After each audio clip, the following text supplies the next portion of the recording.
Last week, IRMEP released the report, AIPAC Israeli Economic Espionage against the U.S. hits $366 billion. This is a new iteration of a report that we've been releasing every few years. 2024 marks the fourth decade since AIPAC and the Israeli Minister of Economics stole classified American industry data to aid their passage of America's worst bilateral trade deal. Among all bilateral free trade agreements, and I say that in quotes, free trade agreements, NAFTA and CAFTA are multilateral agreements. The 1985 U.S. Israel deal has produced the single highest inflation-adjusted cumulative merchandise trade deficit, $365.9 billion of all bilateral since going into effect. In 1984, during the Reagan administration, American companies were absolutely steamrolled by corrupt politicians on the take from AIPAC-directed stealth political action committees, or PACs. Today, captured U.S. federal and state agencies channel hundreds of millions of tax dollars away from American companies and straight into the coffers of new, often incompetent Israeli market entrants. So we're going to take a look at a few of the numbers that came out of this report. The first is a comparative list of NAFTA, or the MCA as it's known as now, which is a multilateral trade agreement. It was effective in the year 1994 and has produced a $3.7 trillion deficit to the United States. Again, this is the agreement between Canada, Mexico, and the United States. But the very next agreement is a bilateral, and that is the U.S. Israel Free Trade Area, or Free Trade Agreement, which produced an $11.64 billion deficit in 2022, and since it was enacted in 1985, $365.9 billion. And so the value of this chart, which you can see in different reports on the internet, such as bilaterals.org and antiwar.com, is adjusted so that it takes into effect the inflation that occurred since these trade agreements were enacted. The column on the right is simply the inflation-adjusted deficit if it's in red, or surplus if it's in black, since the year the agreement was signed. And another thing that we do with this report, and you can see it in the footnote, is that in addition to adjusting for inflation, we also take out the return of Israeli diamond inventories that are removed from the United States and then shipped back to Israel, which give the appearance of growing bilateral trade, which give the appearance that the United States is exporting a great deal to Israel when in fact it's not. So we take that out to have a more accurate reflection of how this agreement is actually performing. And of course, none of these numbers for Israel count all of the free giveaways the United States does, such as $3.8 billion in foreign aid, which takes the form of lots of military goods that go to the Israelis. None of that is counted as merchandise trade. And it's a good thing, because if you're giving it away for free, why would you? And so the U.S. trade secrets stolen by the American Israel Public Affairs Committee and the Israeli Ministry of Foreign Affairs were contained in a classified International Trade Commission report called Probable Economic Effect of Providing Duty-Free Treatment for Imports from Israel. The U.S. Trade Representative, when we asked for this report, and this was after we had obtained the FBI investigative file into economic espionage from Israel and AIPAC, we asked for the report that they stole, and the U.S. Trade Representative denied FOIA release on national security grounds in 2008 and 2009 before we forced a review by a higher authority. That higher authority was the ISCAP, which forced release in the year 2011.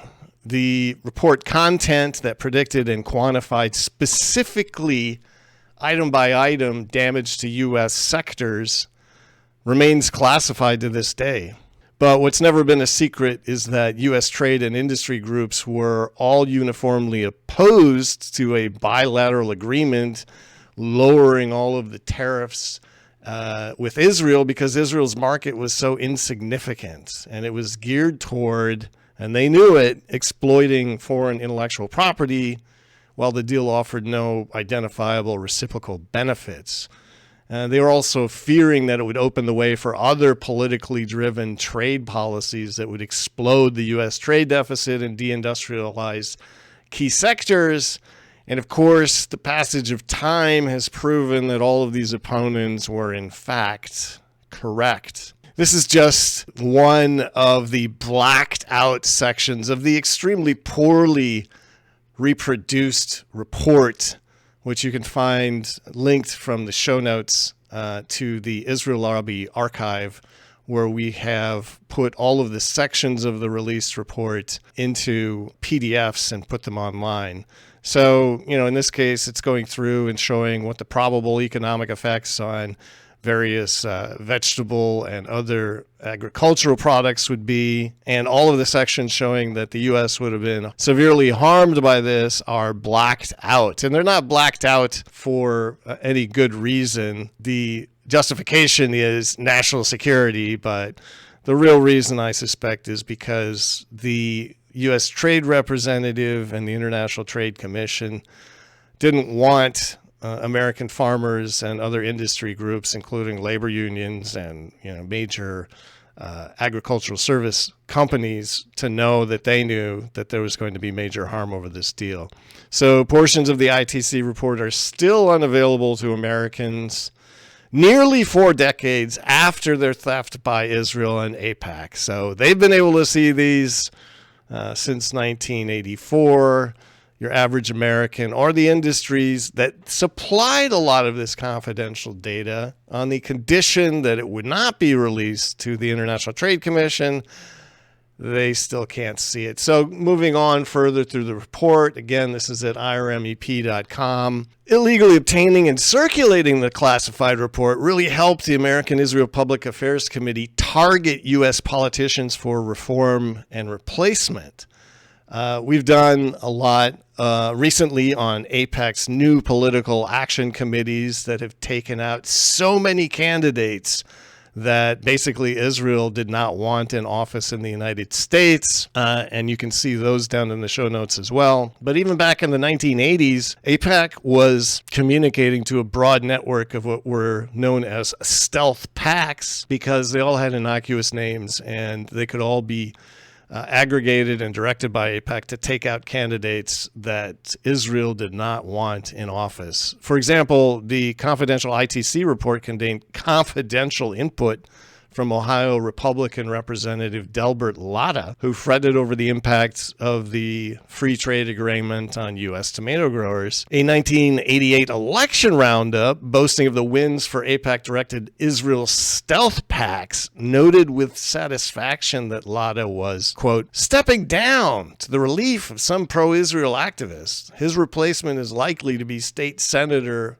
Paul Gilmore, a Republican, who has impressed some pro-Israel activists, unquote. So in the following sections, what we do is review and update through 2022 what the stolen 1984 report predicted and just how valuable the American trade secrets were to AIPAC and its Israeli government foreign principles, both in terms of import-export strategy and highlighting new avenues to gain preferential U.S. market access through the year 2022.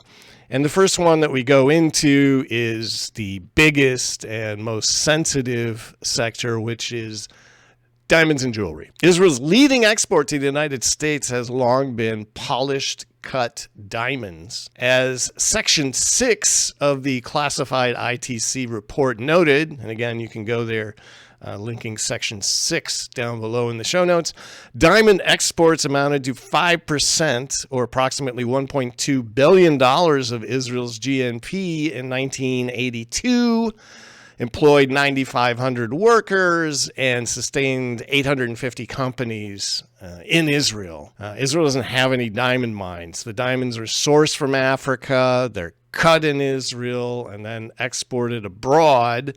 And even in 1985, they already entered the United States duty-free, but what Israel no longer wanted was to be subject to the vagaries of the general system of preferences or most favored nation duty in effect at the time. Rather, they wanted a permanent, unconditional U.S. market access guarantee that only a FTA could achieve, as was made clear in the ITC report. And this really parallels other Israeli demands that are enacted through the power of the Israel lobby in the United States. Israel didn't want loans anymore. It wanted direct aid. It didn't want to buy weapons. It wanted to be given weapons. And so this is another case where, not based on any U.S. interest, but rather an Israeli interest, the U.S. unilaterally and completely dropped all of its tariffs and other industry protections, again, causing great harm to some sector so that Israel could benefit. And this was really made clear in the report. One of the key statements was that, quote, implementing of this proposal, the free trade agreement, would eliminate uncertainty over future of the GSP program, the General System of Preferences, a program which is the key to Israel's competitiveness in the U.S. market. So the Israelis wanted a guarantee, let the others compete through the GSP program. They wanted a, just absolutely rock solid inside track. Israel will be able to commit itself to increasing production with some degree of certainty of market direction, unquote. So this is what it was all about. Give the Israelis an advantage in the U.S. market that other countries didn't have, other trading partners. AIPAC and Israel needed the classified section of the report on diamonds and jewelry to be able to prove to members of Congress and other stakeholder groups concerned about opening up the U.S. market that there would be no harm to domestic industries. And indeed, illegal Israeli report circulation is how the FBI received its first reports of economic espionage sufficient to commence a lengthy investigation. On June 21, 1984, the FBI's Washington field office reported to the FBI director that, quote, Israelis were offering copies of this document to members of Congress because the United States Trade Representative was slow in delivering them, unquote.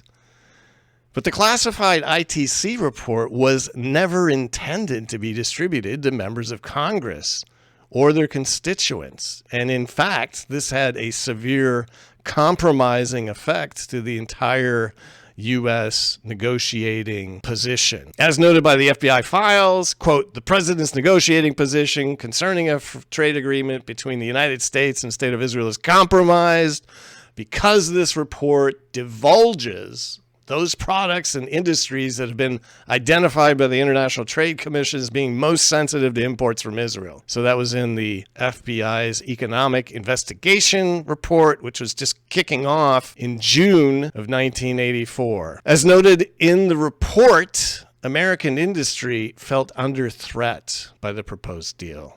So while the Israelis and their foreign agent AIPAC were perfectly happy with it, American industry was not so happy. Their input to the ITC report was, quote, Israel's advantage over U.S. gold chain producers lies in lower production costs. Future gains in the U.S. chain market will most likely come at the expense of U.S. producers because of this price advantage, unquote. The largest U.S. National Jewelry Association and domestic producers appeared before the Senate Finance Committee to protest against opening up the market since it would negatively impact their attempted recovery from a 3-year economic slump. They testified, quote, of particular concern is the precious metal chain industry, where the import to consumption ratio already exceeds 60%, unquote. So they're already feeling flooded by foreign imports and want a little help. But of course, the input of a non-industry player weighed much heavier in the ITC report. So after reviewing the conclusions of the secret ITC report, AIPAC and the Israeli government were never intended to receive. They could rest assured that they had had the final word over this sector of American industry and could focus on other important areas such as manufactured goods and copycat pharmaceuticals, which involved a whole nother level of economic espionage. As stated in the report, the reason they didn't have to worry is that the conclusion was, quote, support for the elimination of jewelry tariffs came from an importer in the American Israel Public Affairs Committee, AIPAC. Right. Of course, they should have a giant influence on what happens with this sector. Noted that some 97% of the jewelry exports from Israel already entered duty-free under the general system of preferences, so no large increase in Israeli jewelry imports could be expected, unquote. So this is what they were saying in the report in 1985, on balance, saying that the AIPAC opinion on what would happen to industry outweighed that of the actual jewelry industry, and that there should be no problem with this. AIPAC lobbyists, of course, did not mention that the entire reason that they wanted a free trade agreement and they wanted to replace privileges that they had under GSP with a more permanent Israeli FTA is that they wanted the right to U.S. market access. That's the reason they wanted a bilateral agreement. Preferential treatment of Israeli diamonds have essentially locked in a 27% market share for Israel. For example, it was 27% of U.S. imports for the year 2022. So the U.S. imported $23 billion worth of diamonds in that year. And of course, Israel got the 27% share. It's long dominated the U.S. market. And cumulative inflation-adjusted Israeli diamond exports to the U.S. grew to $266 billion between the years 1992 and 2022 when adjusted for inflation. So as I mentioned before, the return of unsold diamonds from the U.S. back to Israel also provides the helpful illusion that the U.S. deficit with Israel is actually much lower and that bilateral trade is higher than it actually is. But according to diamond analyst Rappaport News, quote, the net diamond account is the total rough and polished imports minus total exports, unquote. The U.S. returns billions of dollars of unsold diamonds to Israel every single year.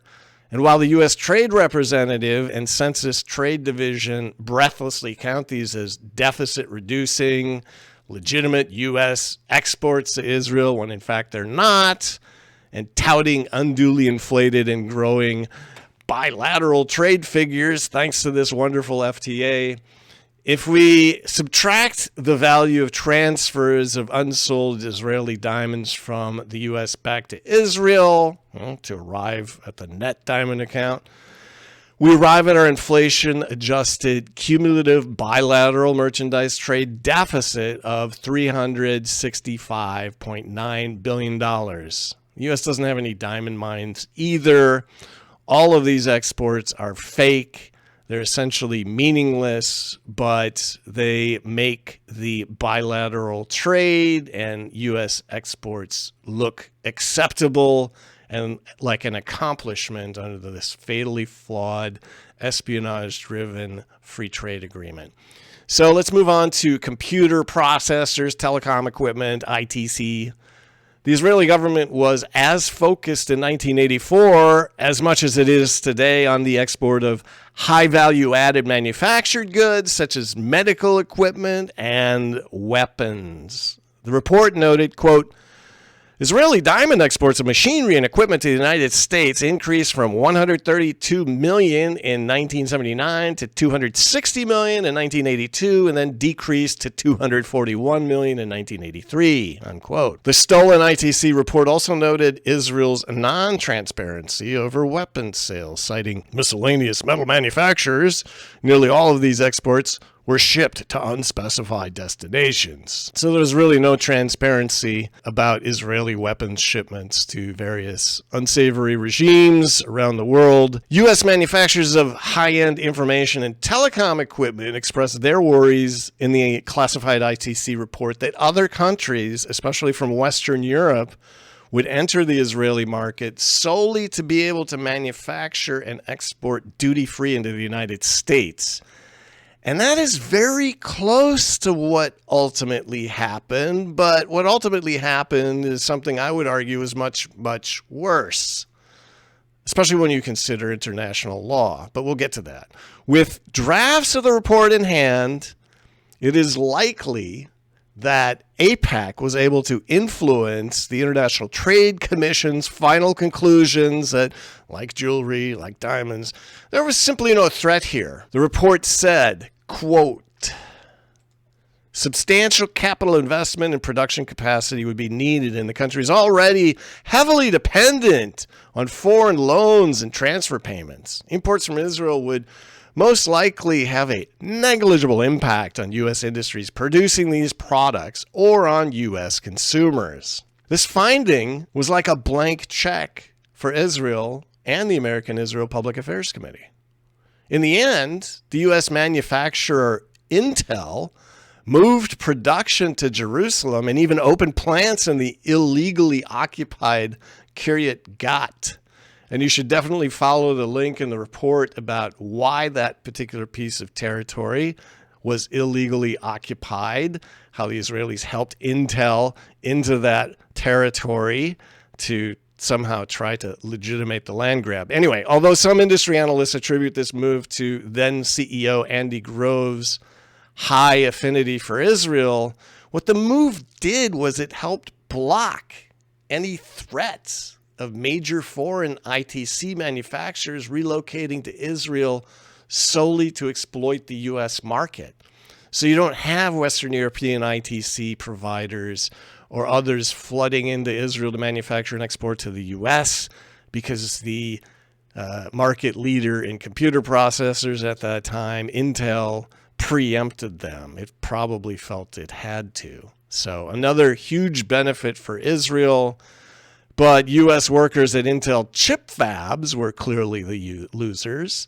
So despite all of this glossy prediction in the stolen ITC report that nothing would happen that would be bad, everything would be good, well, before the trade deal, Intel had no reason to produce outside the U.S. But since 1996, it's opened 3 chip fabs in Israel, and every single one of those jobs represent a job that an American would have otherwise held. So another really important part of this stolen report is what it predicted would happen to the pharmaceuticals industry. And the pharmaceuticals industry has really undergone a major transformation, I would argue, because of this ill-fated, poorly conceived, espionage-boosted free trade agreement. In 1984, U.S. producers warned the ITC about lax Israeli intellectual property protections and, quote,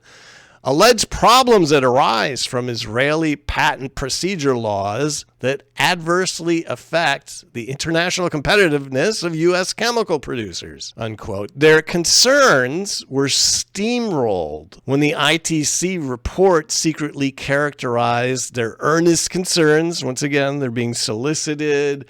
They see all of this information asking for input in the Federal Register. We'll protect your secrets. Give us your market share. Tell us what you're worried about. We'll put it into this confidential report so we can protect you. Well, none of that happened. The ITC report characterized their concerns as, quote, negligible.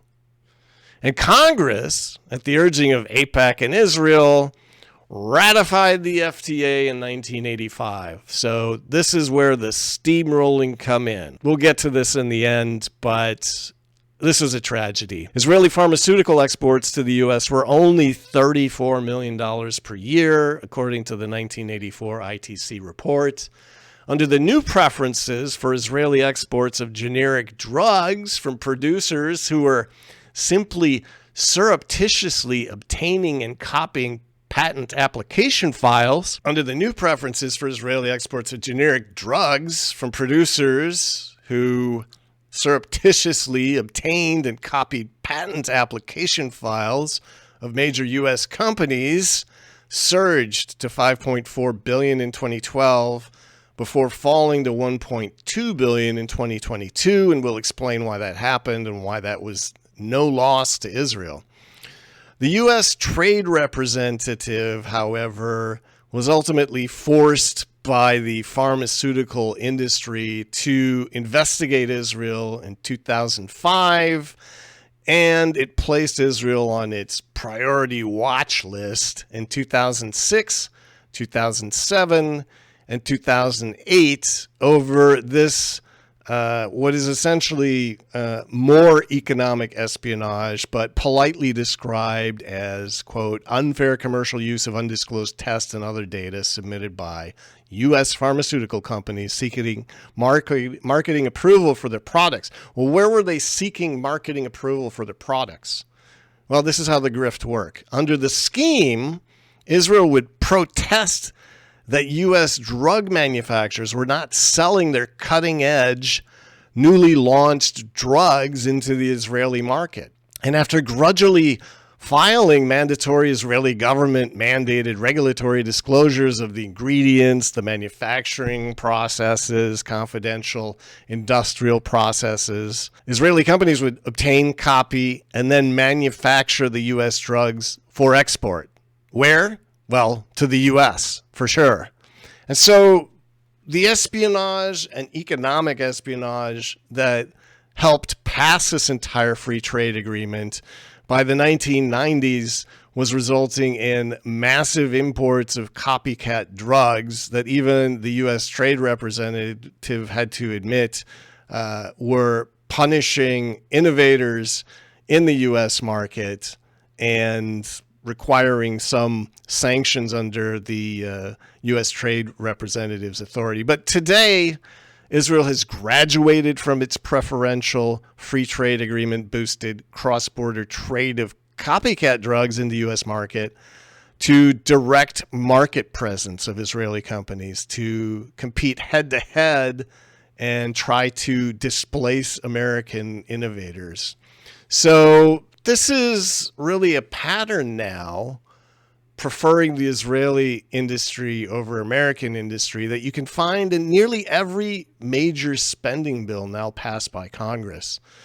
And again, if you go to the report, it actually links to some of AIPAC's Congressional Office of the Clerk lobbying reports that it has to file on a quarterly basis, disclosing what it's doing as it lobbies U.S. officials on behalf of the Israeli government. But if you look at those reports, they essentially mandate the involvement of the Israeli government in U.S.-funded initiatives. It continues to be initiatives to boost semiconductors, but also things like drones, weapons development, green energy production, water sectors. And so following the pharmaceutical model, Israel can quickly involve its private for-profit Israeli companies to take the fruits of these joint projects where Israel inevitably contributes almost nothing financially and very little intellectually. They can begin profiting from the funding and intellectual property development. And so today, rather than ship U.S.-bound copycat pharmaceuticals from Israel, the Israeli drug manufacturer Teva has major production locations in the United States. One industry analyst claimed that by the end of 2017, Teva had 51,792 employees internationally.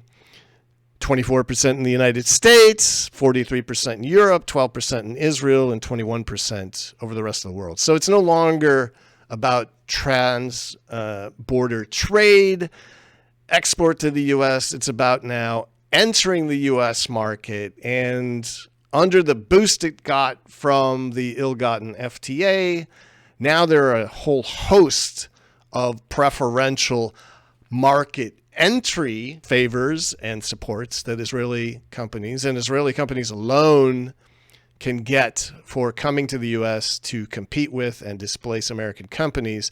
And no state prefers Israeli companies more over its own domestic industries than the state of Virginia. In Virginia, under pressure from wealthy Virginia Jewish federations, which are near every major population center, a state agency was set up in 1996 called the Virginia Israel Advisory Board.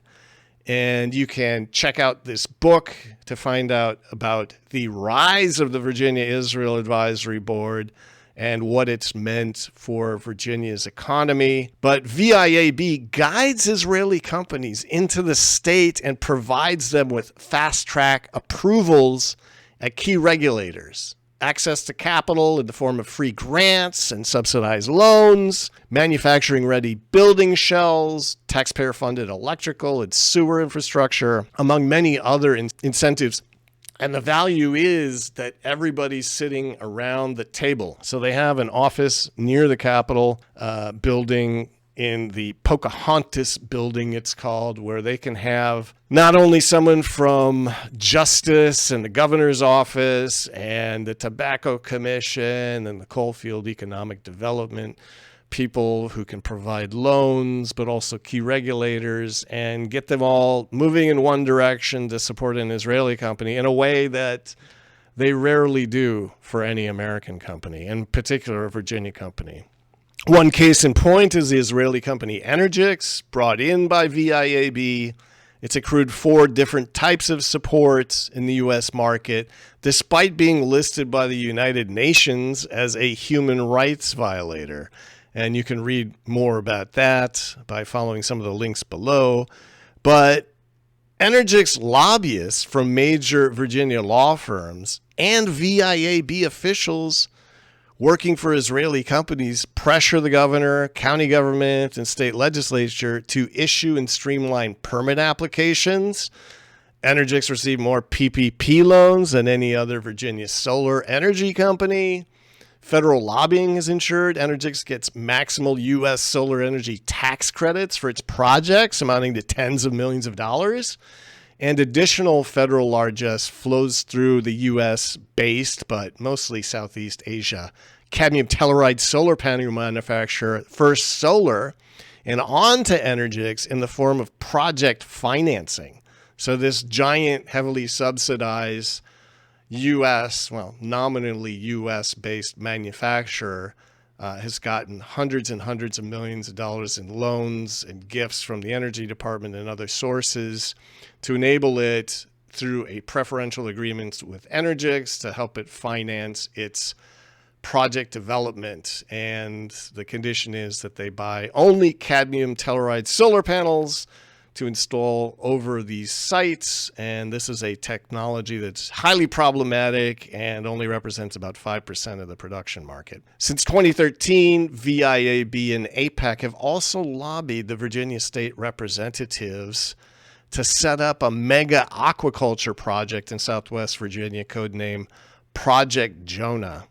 And this is really interesting because most news, if you can find any at the regional or national level, is very quiet about the Israeli connection to this project. And there are good reasons for that. At least $25 million in U.S. government funds have been committed, in addition to hundreds of millions of dollars in foreign government funds.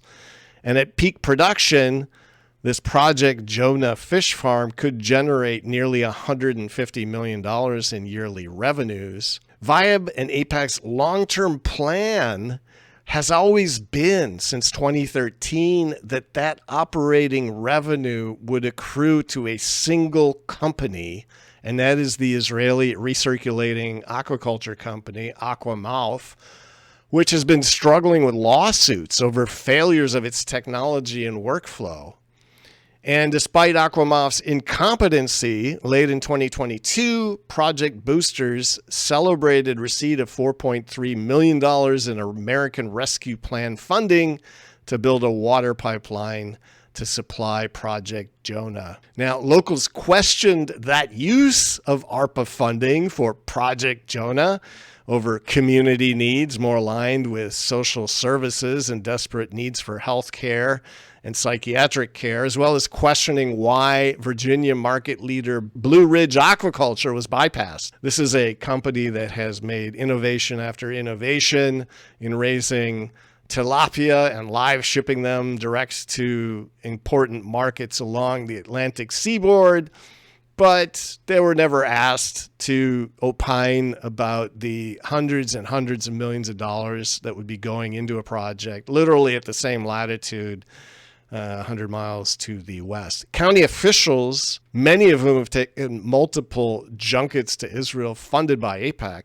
provided no credible answers to any of these questions raised by locals, and they continue to push the project with little local buy-in and accountability. Another major VIAB project, Orange Safety Glass, is a heavily subsidized Israeli military contractor that swept into the market only to deliver substandard armor to the U.S. Army. Greensville County, Virginia, spent millions of dollars providing electrical infrastructure and facilities to OSG, which has never met job growth objectives despite continuing to receive state grant funding tied to rigid performance agreements. So, they've had rigid commitments to provide high-paying full-time jobs to an economically depressed area around the city of Emporia, but reports from inside the plants and what you can see indicates that they're hiring a bunch of temps on very short-term contracts to do the work and completely out of compliance with all of the commitments they made, all of the job-creating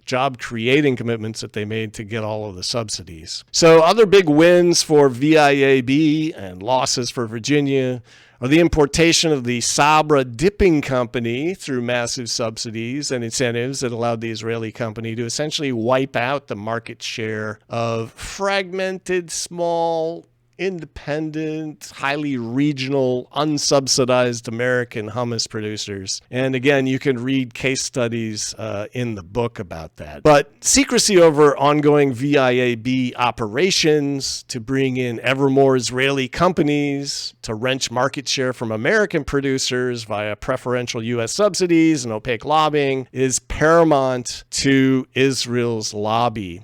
And so as sort of Exhibit A, a while back, I sent a Freedom of Information Act request to VIAB Executive Director Dov Hawk, asking him for some information. Now, Dov Hawk is today the only U.S.-based lobbyist for Israel subject to any sort of sunshine law because VIAB is a state of Virginia government agency. And when recently asked to identify 50 Israeli companies, lead companies, he claimed in a November 10, 2022 VIAB board meeting would locate to Virginia. He declined under the pretext that Virginia was in a fierce battle to land companies while competing with other states.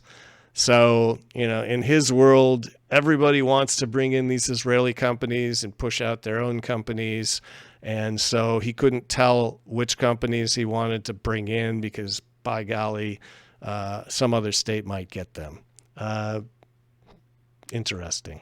So one of the things that's happened is that alongside the U.S. trade in merchandise, there's also been perennial systemic trade deficit in services as well. So you can see in this exhibit some figures from BEA. Accounting for trade and services has never been all that great. It's somewhat difficult to characterize things like engineering contracts and tourism and education and airline flights into services trade, but the Bureau of Economic Analysis tries. And so what you see here are 3 years snapshot, 2019, 2020, and 2021, of U.S. trade and services with Israel.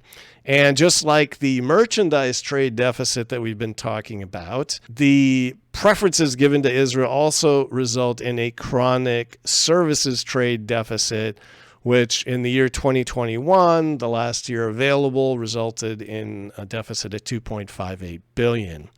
So in the case of Virginia, getting back to the case of Virginia, replacing domestic Virginia producers with Israeli companies, sourcing equipment and professional services like design and engineering from Israel, and all of the equipment it takes to build something like a fish farm, or all of the planning and equipment, well, in this case, most of the engineering to build a solar utility, while repatriating profits has helped increase revenue flows to Israel, but away from American companies as much as preferential market access under the 1985 Free Trade Agreement. And like nationwide bilateral FTA numbers, this has not positively impacted Virginia's cumulative inflation-adjusted merchandise trade deficit with Israel, which between 2012 and 2022 grew to a cumulative $4.6 billion. And so by putting what is essentially an Israeli export promotion board subsidized by Virginia taxpayers straight in the center of Virginia Commonwealth's government, they've managed to blow up their own deficit even more than it would have done under the FTA, as these companies import what they need to take out American companies. And it's also interesting that Israel is now in a superposition over, supposedly wealthy and eager investors in the Arab world, and can actually gatekeep Arab direct investment in the U.S. And you can also see this in BEA figures. So nationwide, Israeli foreign direct investment in the United States has surged 36% between 2018 and 2021, with profits repatriated from Israeli entrants growing 103% to $1.629 billion. So all that cash flowing out of places like Virginia and other places where Israeli companies have come in and set up companies, $1.629 billion. In comparison, over the same period, foreign direct investment from much wealthier UAE has fallen 12%. So they're not setting up majority-owned foreign corporations in the U.S. They're not entering the U.S. market. They're not creating jobs in the U.S. market. UAE investment has fallen 12%, with revenues only growing 25% to $1.736 billion. And this reveals not only a lack of UAE influence and subsidies in the U.S. compared to Israel, but an entirely new dynamic. Israel and its lobby have so effectively policed and shut down any major UAE direct investments, such as the case of Dubai Ports World, where Dubai was going to run major American ports through a major investment and upgrade effort, but they were all taken out by Israel lobby activists and senators such as Chuck Schumer, as well as think tanks. Anyway, such investors now feel they have to work through Israel and its lobby if they want to make any foreign direct investments. So if UAE, which has now signed one of these dubious Abraham Accords with Israel, wants to directly invest in the U.S., it has to be through Israeli initiatives such as Project Jonah, which in fact is slated to receive something like $100 million in Dubai investments run through Singapore under the ever-watchful eye of VIAB and AIPAC. So here are some FDI figures from BEA, Investment by Country and Industry 2021. It shows clearly that the Kingdom of Saudi Arabia and UAE have very marginal performance in terms of declining or almost flat direct investments in the U.S., while Israel, which is rocket propelled by things like VIAB has jumped 36%. As far as repatriation of profits, Israel's have grown 103%, from 0.803 billion to 1.629 over the 2018-2021 period, while UAE has grown 24% and Saudi Arabia 72%. So there's a reason for why this crowding out and marginal performance of investment in the dynamic U.S. economy is happening. The Kingdom of Saudi Arabia, which is reluctant to sign an Abraham Accord despite heavy pressure from Israel and its lobby, has not had to work through Israel on FDI and has seen its own non-gate-kept direct investment in the U.S. grow, but not as much as Israel. So AIPAC lobbied also to create the OTFI, I call it Economic Warfare Unit, at the U.S. Treasury Department. So Arab sovereign wealth investors, especially signatories of Abraham Accords, know that if they try to take any of these vast energy profits and invest them into the United States, that their bank accounts and assets could be frozen at any time through Israel lobby influence politician resolutions, which go through the process, are filed with OTFI, and then are suddenly implemented as sanctions and secondary sanctions that can harm or even wipe out those investments. So this may continue to depress their investments in the U.S. outside of the secure channels of an investment like Project Jonah, primarily designed to benefit Israel. So what happened to the FBI economic espionage investigation? In conclusion, the FBI was unable to conclude its espionage investigation into AIPAC and the Israeli Ministry of Economics, which began in mid-1984, waxed and waned, and then got a boost during the Jonathan Pollard Year of the Spy crisis, where an Israeli spy stole more U.S. classified secrets than any other in history. Got a boost then, but then due to endemic Department of Justice deference to Israel, which is visible in its many prior failed attempts to enforce law, petered out. And you can see evidence and documentation of the Justice Department's utter inability to uphold U.S. law on anything concerning Israel at the israellobby.org archival website. If the Justice Department had properly enforced the Foreign Agents Registration Act against AIPAC in 1962, it's really unlikely that this cascading damage from espionage to pharmaceutical espionage to directly subsidized new Israeli market entry subsidies that harm the U.S. economy, none of that would have occurred if the Justice Department only upheld the Foreign Agents Registration Act. And as revealed in our latest book and podcast, AIPAC was set up by the Israeli government and its cutout, the Jewish Agency, between 1940 and early 1960s. It is a foreign influence operation, but it's not regulated as one.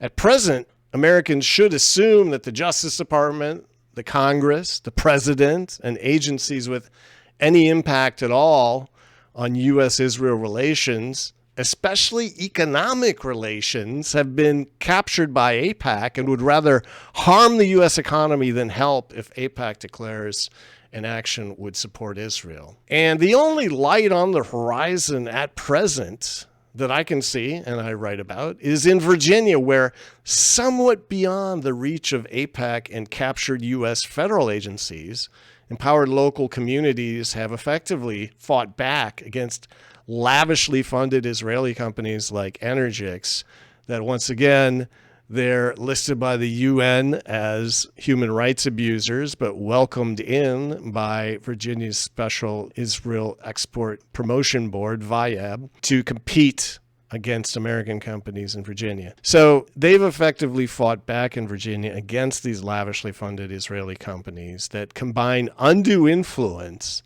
and discriminatory market access to capital to import their worst practices from overseas and the Israeli-occupied territories directly into the United States. So I hope you found this review of the report interesting. As I said, there are links that I referred to books and archival materials in the show notes. You can see other reports and work that we're doing on irmep.com and subscribe to the Israel Lobby Damage Report and also to our annual conference podcast series at irmep.com. Thank you.